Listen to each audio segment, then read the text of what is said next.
Bonjour à tous, alors aujourd'hui on va aller hiverner la moissonneuse batteuse. Donc hier on a commencé par démonter les grilles qui vont ici à l'arrière de la machine.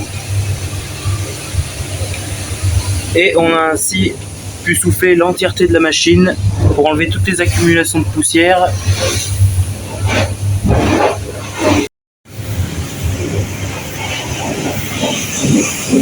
On a aussi ouvert les trappes à othon et tous les élévateurs pour éviter les accumulations de grains.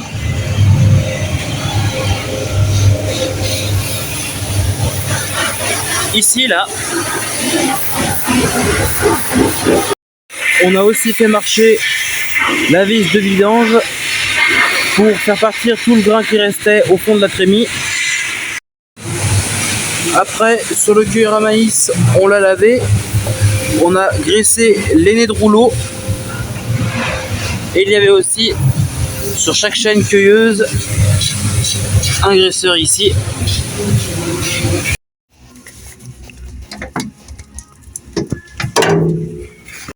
Donc il faut savoir qu'on lave aussi à l'intérieur de la machine, tout simplement pour enlever toute la crasse qu'il pourrait y avoir. Vous voyez, il y en a encore là. Alors ça, il faut être extrêmement attentif à ce qu'on fait pour éviter d'envoyer de l'eau sur les connectiques et tout ce qui est électrique, pour éviter d'avoir des problèmes. Et à la fin, ce qu'on fera, c'est qu'on graissera l'ensemble de la machine selon le plan de graissage et on la fera tourner 2-3 heures à 3/4 de régime moteur pour faire partir toute l'eau qu'il pourrait y avoir dans les points d'articulation, comme ici sur le caisson, ou les roulements qu'il pourrait y avoir.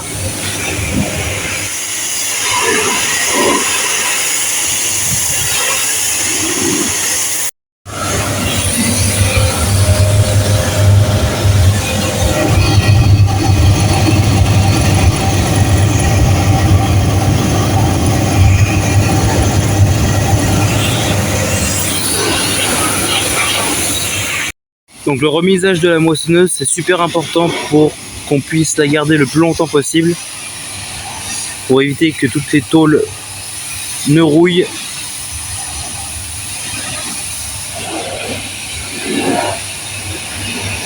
Et aussi pour la garder propre, parce que c'est quand même agréable de travailler avec du matériel propre.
Donc voilà, la batteuse est toute propre.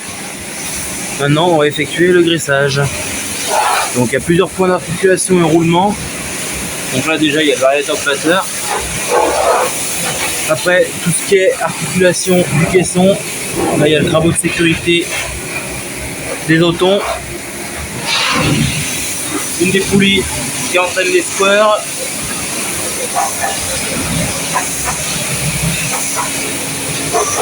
Au fond, il y a un autre graisseur et là, il y a d'autres graisseurs sur la cardan qui entraînent le caisson.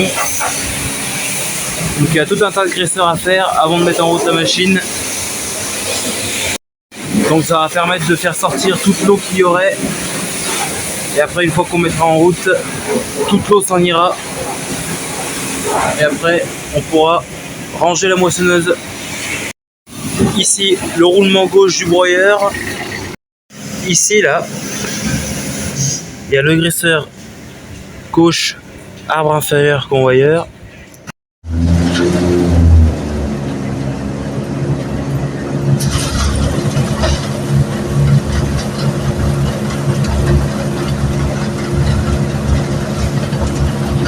Bon bah voilà, la machine a tourné ce matin. Donc on l'a fait tourner une grosse heure. Donc ça aura permis de faire sécher tous les roulements. Donc là, je vois qu'il n'y a pas d'écoulement d'eau, donc c'est nickel. On y a tout graissé, tout comme il faut de partout avant de la mettre en route. On a fait varier le régime du batteur jusqu'à 900 tours pour distribuer l'ensemble de la graisse dans le moyeu du variateur. On a aussi fait varier la vitesse des vents jusqu'à 1100 tours pour que l'eau sorte en plein déroulement.